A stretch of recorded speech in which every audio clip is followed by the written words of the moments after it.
My name is Rebecca Harrop. I'm a developer and a participant in the E-Viwo project, which is education in a virtual world. And this was a project that was funded in part by the EU Commission. And it's been a fantastic project. This project was a collaboration between colleges from Finland, Scotland, England and Turkey. And it was an opportunity to explore the possibilities of working in a 3D world. This allowed us to introduce students to the ideas of design and entrepreneurial ideas and working in collaboration. The E-Viwo project, or Education in a Virtual World project, was trying to find new and innovative ways of teaching and learning for students. In particular, we were looking at developing teaching materials and doing communication skills and business skills in a different environment. And the environment we chose to do it in was the virtual world of Second Life.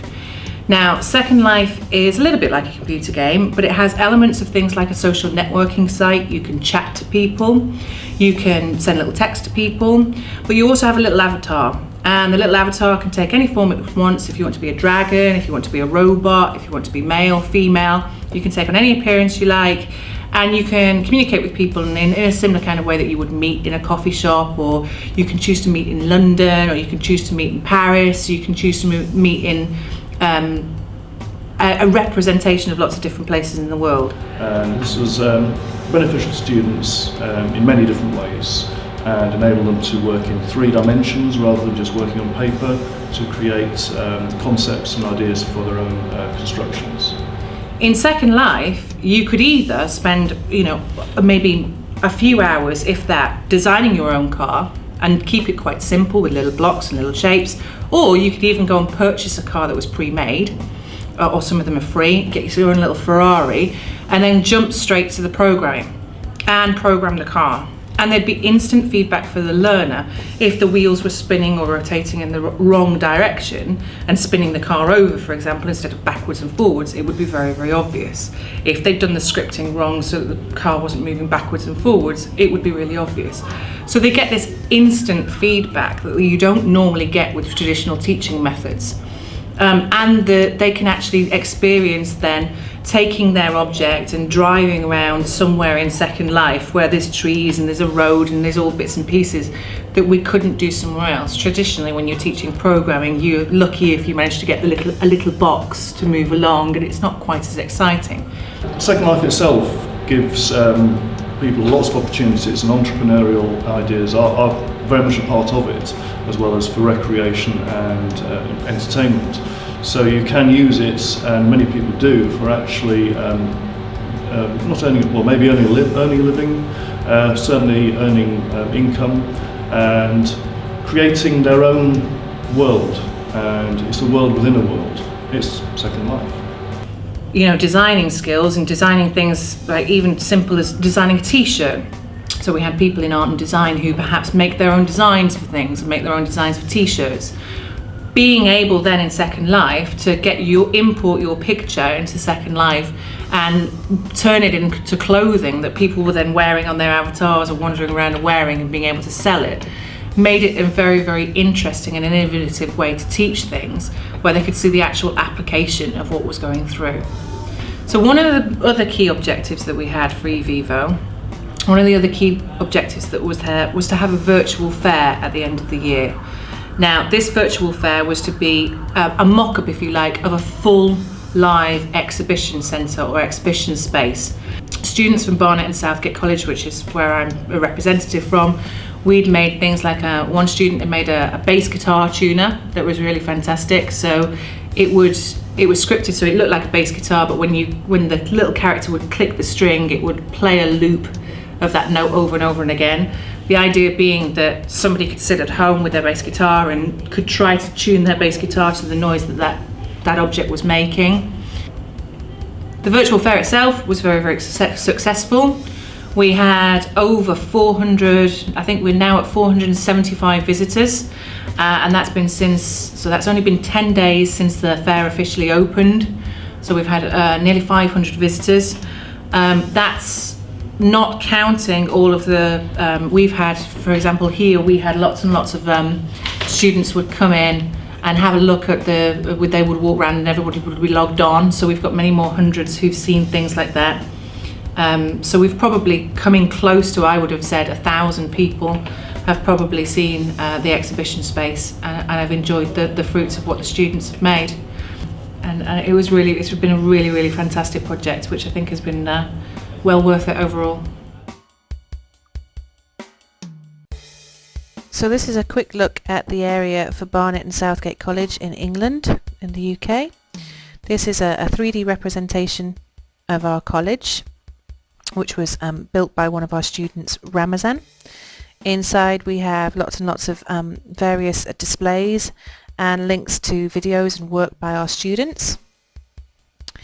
If I take a lift to one of the different floors, if I go to the Creative and Digital Media department, this was created by our design students and shows lots of innovative products. So they made all of the objects that are here, televisions and the presentations, and indeed some of the objects in the staircases. Off the edge of this, if I don't take the stairs because it takes too long, I don't take the windy stairs, is one of my favourite exhibitions. This is a football pitch made by one of our students, Ramazan, complete with advertisements running around the outside of our sponsor businesses, and a real football that avatars can play games with. Goal! Over here we have our exhibition space area, which includes all of the educational objects that other students have made, some of which are awesome. Here we have our art and design objects.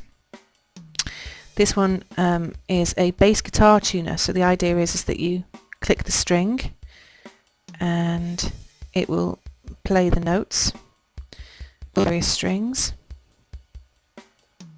I don't know if you guys can hear that at the moment. And behind me is a piano, which was hours and hours of programming by Michael, which play all the various different notes, and you can play them together.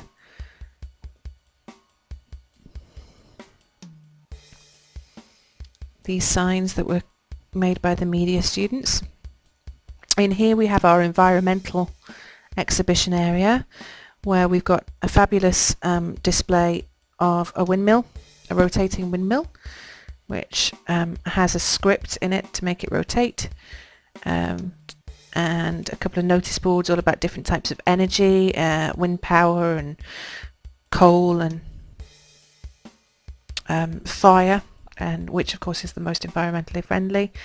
A display about turtles and sea turtles and how they can be tracked, and conservation efforts. Over here we have our little business exhibits, including more things for businesses. The Dogus automotive, a couple of our students have made vans, and this is an advertisement for our social enterprise that we have at our Southgate campus in London, which is a company that make loyalty cards, plastic loyalty cards for people.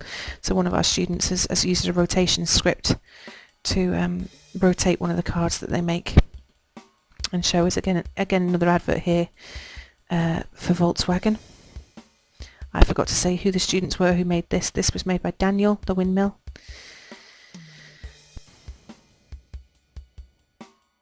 And then over here we have an exhibit by Anya-san, which is a really cool representation of a computer. Let me just drop in. So a 3D representation of a computer. We can zoom in and we can make the monitor play, and it will play YouTube for us. He's made and designed all of these items, and similarly when I press or when I select information on the computers, like the motherboard, etc.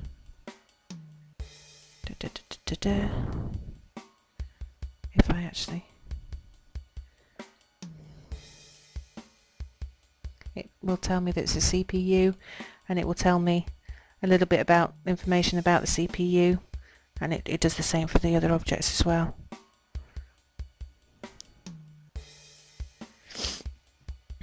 And last but not least, this is our music venue, which one of our students created, which is a really fabulous venue which is capable of hosting live music. So on the first Monday of every month, we have a live band that perform in a real venue in London, but students can and people from Second Life can come here and chill out, get a drink, and watch the performance as it actually happens on one of these big screens, and they can dance along on one of these hotspots, and your character will boogie along with it. So you can just start dancing.